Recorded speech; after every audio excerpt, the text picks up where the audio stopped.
கருப்பு உலக மக்கள் அப்படிங்கிறது வந்து சராசரியாக அந்த பிளாட்ஃபார்ம் மக்கள்ல இருந்து ஆரம்பிக்குது.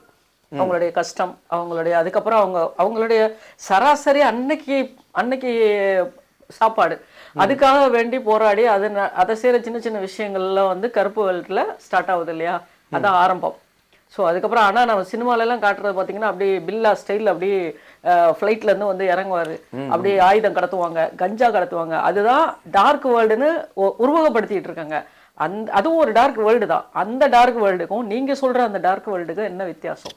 இதில் பல முரண்பாடுகள் உண்டு. நீங்கள் சொன்னது இந்த கருப்பு கலரில் ஃப்ளைட்டை விட்டு இறங்கி கஞ்சா கடத்துறது இவங்கெல்லாம் ஒரு வாழ்வியல் முறை இருந்தாலும், லோக்கல் மீன்பாடி மட்டுமே வச்சுக்கிட்டு அந்த மீன்பாடிக்குள்ளார ஒரு குடும்பத்தை வச்சு அந்த மீன்பாடிக்கு கீழார தன்னுடைய மனைவியோட படுக்கையை பகிர்ந்துக்கிறவனுக்கும் எல்லாத்துக்கும் ஒரு கனெக்ட் இருக்கும். இங்கே நான் அதை தான் சொல்ல வரேன். நீங்கள் சொன்னீங்களா பில்லா படம் ரேஞ்சில் எல்லாம் அது மாதிரியும் இருக்கானுங்கோ. இந்த ஒரு மீன்பாடி மட்டும் ஒரு வாழ்வியலை கொண்டு அதுலேயும் கருப்பு உலக மனிதர்கள் இருக்காங்க. அதனால தான் சொன்னேன், இது வந்து ஜெனட்டிக் கிரிமினல்ஸ்ன்னு சொல்லிட்டு ஒரு இப்போ நான் ஒரு புக்கு எழுதிட்டு இருக்கேன். இடையில வந்து அந்த புத்தகத்தில் நான் சொல்லியிருக்கேன், எவனுக்கெல்லாம் அப்பன் பேர் தெரியலையோ, எவனெல்லாம் தரங்கற்ற வாழ்வியல் பிறப்பாக பிறக்கின்றானோ, எவனுக்கெல்லாம் அடிப்படை தத்துவங்கள் சரியான முறையில் புரியுதோ, இவங்க எல்லாமே கருப்பு உலக சித்தாந்தத்தின் குழந்தைகள் தான். இதுதான் முழுக்க முழுக்க கொண்டு வரேன். இது பல காலங்களாக தொடர்ந்து கொண்டு இருக்கிறது. இவங்களுக்கும் இந்த வெகுஜன உலகத்துக்கும் ஒரு கனெக்டிங் இருக்காது. நான் மறுபடியும் அதை தான் சொல்றேன். டார்க் வேர்ல்டுன்னு பொறுத்த வரைக்கும் நான் ஒரு புக் எழுதிட்டு இருக்கேன். அது இப்போ உங்களுக்கு முழுமையாக அதை சொல்ல வரேன். அவங்களுக்கும் அதாவது ஒரு 40-50 வருஷத்துக்கு முன்னாடி பிச்சை எடுக்கிறதுக்கு குழந்தைங்க கிடைக்காது. குறிப்பிட்ட இடத்துல இருந்து ஒரு 100 பொம்பளைங்க வருவாங்க.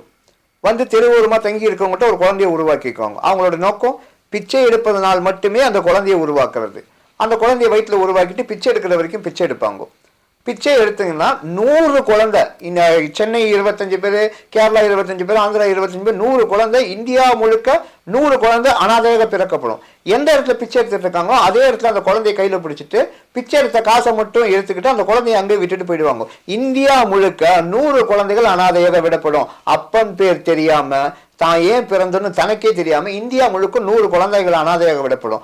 ஆனா ஒண்ணு சொல்றேன், இந்த 100 குழந்தைகளுக்கும் இந்த கருப்பு உலக சித்தாந்தத்துக்கும் ஒரு பெரிய கனெக்ட் இருந்துகிட்டே இருக்கும்.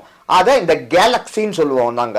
இந்த கேலக்சிக்குள்ளார இந்த இயற்கையின் மூலமா எங்களுக்குள்ளார ஒரு பெரிய சக்கரங்கள் சுழன்றுட்டு தான் இருக்கும்.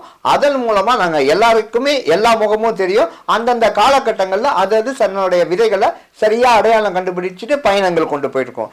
இறப்பும் பிறப்பும் எங்களுக்கு ஒரே மாதிரி வாழ்வியலை தான் கொடுக்கும் எங்கள் சித்தாந்த உலகத்தில்.